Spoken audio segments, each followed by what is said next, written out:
Hello and welcome. आज है हमारे पास एरे का एक और प्रॉब्लम और ये है प्रॉब्लम स्टेटमेंट। इस प्रॉब्लम स्टेटमेंट में हमारे पास एक एरे गिवन है और इसमें है non negative integers including zero.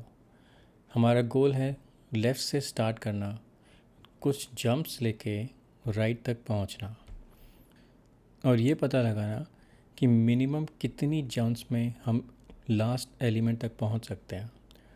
Jumps के रूल हैं कि जिस एलिमेंट पर हम अभी हैं हम उतनी ही बड़ी मैक्सिमम जंप कर सकते हैं। फॉर एग्ज़ाम्पल, अगर मैं 1 पर हूँ यहाँ पे, तो मैं मैक्सिमम एक लेवल या एक स्टेप की जंप कर सकता हूँ। मैं 1 से 3 पे आ सकता हूँ। लेकिन अगर मैं 3 पर हूँ तो मैं 1 2 3 इन तीनों में से कहीं पर भी जंप कर सकता हूँ। तो फॉर एग्ज़ाम्पल, मैंने यहाँ 1 से 3 पे जंप किया, 3 से सपोज़ मैंने यहाँ 5 पे जंप किया तो 2 जंप्स, फिर मैंने 1 2 3 4 5 7 पे जंप किया, मैक्सिमम जितना मैं जा सकता था, और 7 के बाद मैंने 9 पे जंप किया क्योंकि ये 7 के रीच में है। तो 7 to 9, तो हमारी टोटल जंप हुई 1 2 3 एक जंप, 2 जंप, 3 जंप, 4 जंप। लेकिन अगर मैंने 1 से 3 पे जंप करने के बाद 3 से 9 पे जंप किया होता तो मैं 9 से डायरेक्टली इस 9 पे पहुंच सकता हूं क्योंकि ये विद इन रेंज है। सो 3 जंप्स। और जस्ट लाइक दैट किसी भी कॉन्फ़िगरेशन में हमें मिनिमम कितनी जंप्स लगानी है, दैट्स द प्रॉब्लम। इसमें एक कैवियाट है कि पहले तो अगर यहाँ पे ज़ीरो हुआ तो ऑब्वियसली हम जंप कर ही नहीं सकते, विच मीन्स ये प्रॉब्लम सॉल्वेबल नहीं है और इसका आउटपुट होना चाहिए -1। सिमिलरली, अगर हमें कहीं बीच में कोई ऐसी जगह पर ज़ीरो या फिर एक बंच ऑफ ज़ीरोस मिल जाते हैं जहाँ पर हमें मजबूरन लैंड करना पड़े पर हम उससे आगे नहीं बढ़ सकते, तो उस केस में भी output is -1। So let's get started now. इस प्रॉब्लम के लिए जो हम अप्रोच इस्तेमाल करेंगे उसका नाम है ग्रीडी अप्रोच। ग्रीडी अप्रोच में अगर मैं किसी पोजीशन पर हूँ या किसी सिचुएशन में हूँ जहाँ से हमें मल्टीपल ऑप्शंस नज़र आ रहे हैं, फॉर एग्ज़ाम्पल यहाँ 3 से हमारे पास 5 8 9 तीन अलग अलग ऑप्शंस हैं। सिमिलरली, अगर हमारे पास मल्टीपल ऑप्शंस हैं तो यहाँ पे इस पोजीशन के कॉन्टेक्स्ट में जो भी सबसे अच्छी पोजीशन होगी वही मैं चूज़ करूँगा और मैं बाकी सारे ऑप्शंस को इग्नोर कर दूँगा और उस पर हम दोबारा कभी विज़िट नहीं करेंगे। That's the crux of greedy approach. But greedy approach उन्हीं प्रॉब्लम्स में लगाई जाती है जहाँ पे इस तरीके की चॉइस से या तो एक ऑप्टिमल या फिर एटलीस्ट एक सब ऑप्टिमल सोल्यूशन मिल पाए। क्योंकि ग्रीडी अप्रोच में हम काफ़ी सारी ब्रांचेस को इग्नोर करते हैं तो यूजुअली इसमें टाइम कम लगता है। तो फिर इस प्रॉब्लम को ग्रीडी से समझते हैं। हमें स्टार्ट करना है लेफ़्ट से, तो हमारा पहला पोजीशन है 1। यहाँ पे तो हमारे पास कोई और ऑप्शन है नहीं, हम सीधे यहीं पर आ सकते हैं 3 पे। तो this is our first jump और इस पोजीशन से हमारे पास ऑप्शंस हैं 5 8 और 9। अब फर्स्ट ग्लांस में देखकर लग रहा है कि 9 ही हमारा बेस्ट ऑप्शन है और इस केस में ये ट्रू भी है। Actually 9 is the best option here और ये हो गया हमारी जंप नंबर 2। बट 9 की चॉइस से किसी को ये लग सकता है कि अपनी चॉइसेस में से जस्ट चूज़ द मैक्सिमम और वो करेक्ट ऑप्शन होना चाहिए, मगर ऐसा नहीं है। फॉर एग्ज़ाम्पल, अगर 9 यहाँ पे होता, यहाँ पे 5 होता और यहाँ पे 8 होता, इस केस में अगर हम 9 को चुनते तो 3 से 9 हमने एक स्टेप का जंप लिया और 9 से आगे हम पोटेंशियली मैक्सिमम 9 स्टेप्स की जंप ले सकते हैं, तो टोटल स्टेप्स हम 10 कवर कर सकते हैं। सिमिलरली 5 को लेने पे 5 तक आने के लिए 2 स्टेप्स और इसके आगे 5 स्टेप्स, टोटल 7 स्टेप्स। और 8 को चुनने पे 3 स्टेप्स 1 2 3 प्लस पोटेंशियली 8 और स्टेप्स विच इज़ 11 स्टेप्स। तो यहाँ पे एक्चुअली 8 सबसे अच्छा ऑप्शन होता। अब किसी को ये लग सकता है कि right most the farthest option can be the best option, मगर ऐसा भी नहीं है।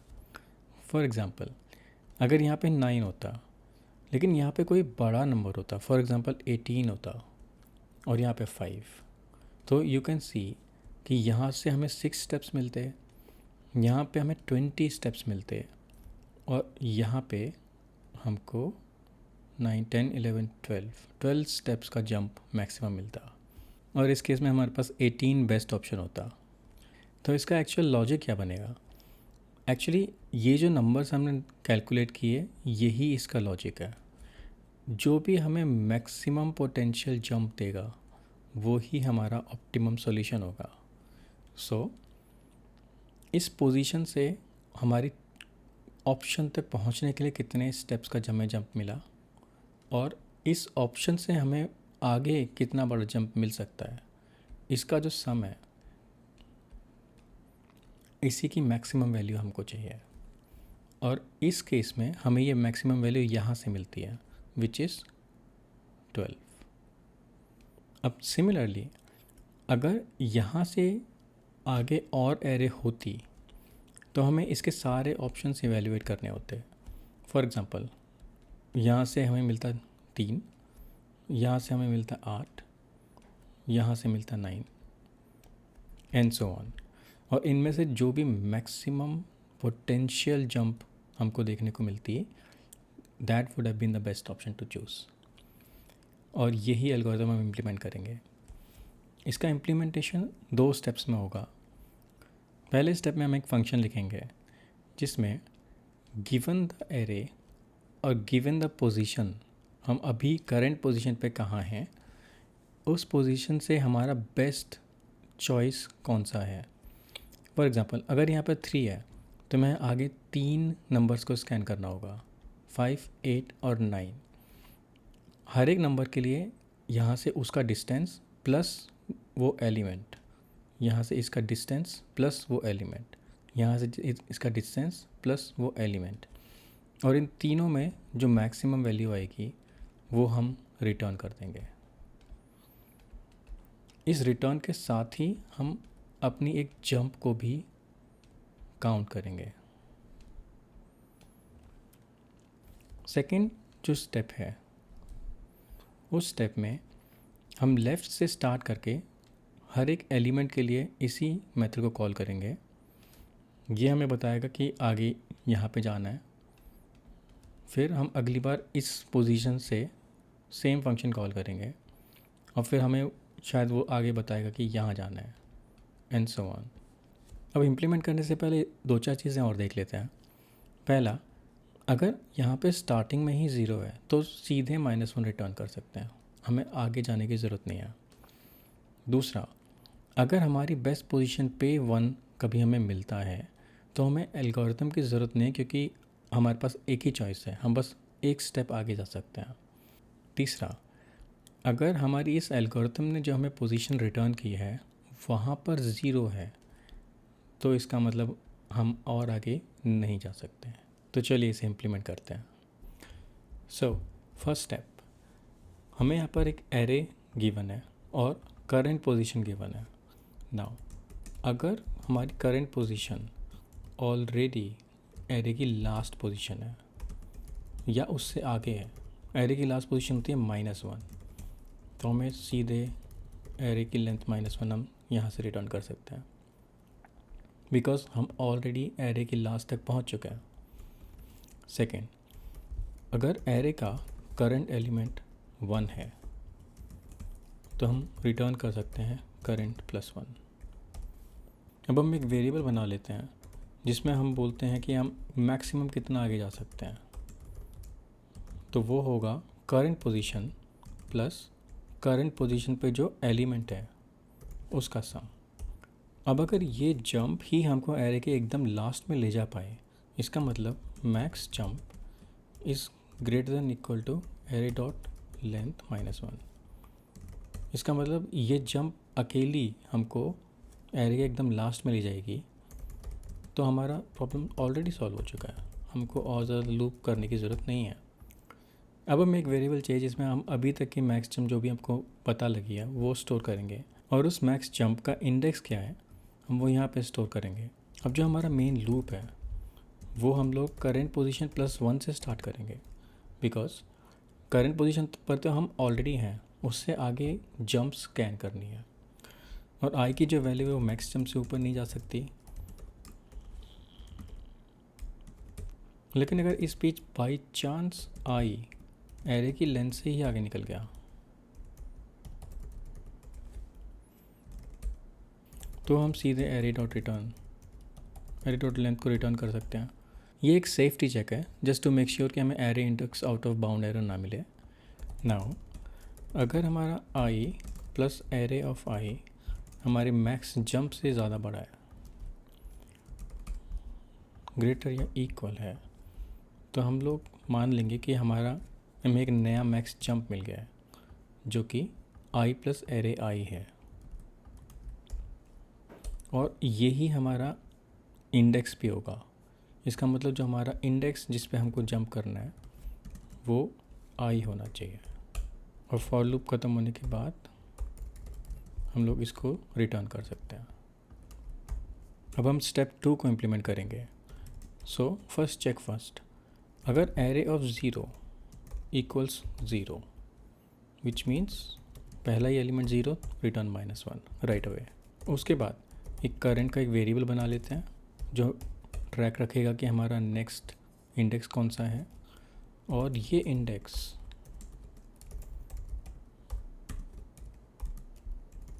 एरे डॉट लेंथ -1 से छोटा रहना चाहिए, बिकॉज एरे डॉट लेंथ -1 ही हमारा डेस्टिनेशन है। उसके आगे हमें लूप चलाने की ज़रूरत नहीं है। हमें एक और वेरिएबल चाहिए होगा जो जंप्स को ट्रैक करेगा। नाउ हम लोग इस मेथड को यहाँ पे कॉल कर सकते हैं, इसमें एरे और करंट इंडेक्स पास कर सकते हैं, और अपने करंट को इसी वैल्यू से अपडेट कर सकते हैं, और जब ये अपडेट होगा तो हम जंप्स को एक स्टेप आगे बढ़ा सकते हैं। यहाँ पे हमें एक और चेक करना होगा, अगर किसी भी पॉइंट पे करंट की वैल्यू 0 है तो इसका मतलब हम यहाँ पे और आगे नहीं जा सकते, -1 रिटर्न करेंगे, बिकॉज ये करंट हमेशा एक ऑप्टिमल इंडेक्स को रिप्रेजेंट करता है, और उस ऑप्टिमल इंडेक्स पे 0 है, it means return -1। So let's submit this code and see what happens.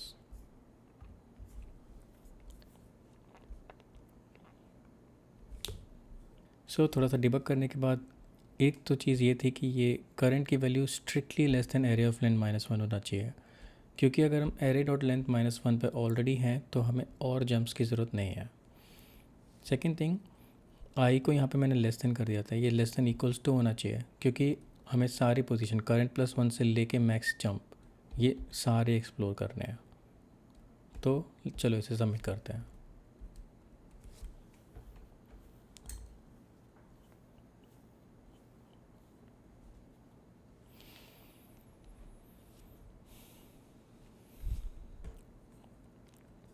सारे टेस्ट केस पास। इसको इग्नोर करना, मैं इसको पहले अटैम्प्ट किया था और किसी एज केस में फंस गया था। ना वीडियो ख़त्म करने से पहले एक ऑप्टिमाइजेशन के बारे में बात कर लेते हैं।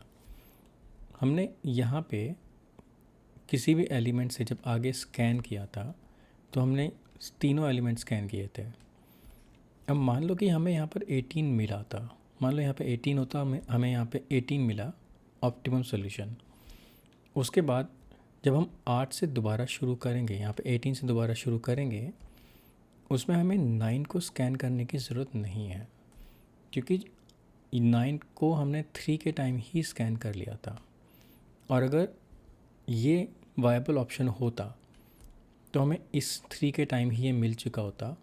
यहाँ से ये ऑप्शन वायबल नहीं हो सकता, ये पॉसिबल नहीं है। अब ये वाला optimization is for you to implement. Thank you.